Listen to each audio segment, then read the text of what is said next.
कहते हैं कि अश्लीलता है, इसमें कहाँ अश्लील है? अब एक के ऊपर वोट ना करी, एक खातिर एक आदमी ना बोली है। तो कोशिश करिए कि जब अच्छी चीजों को आप प्रमोट करेंगे ना तो दुनिया अच्छी चीजों को ही प्रमोट करेगी और सुनेगी भी।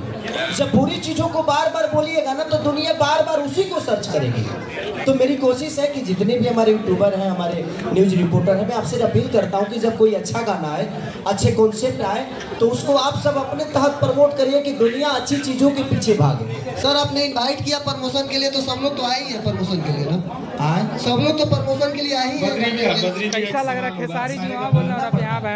सारे गाने रिलीज करती है, बहुत सारे रिलीज करती है, लेकिन डिसाइड कैसे होता है कि कौन खेसारी जी करेंगे।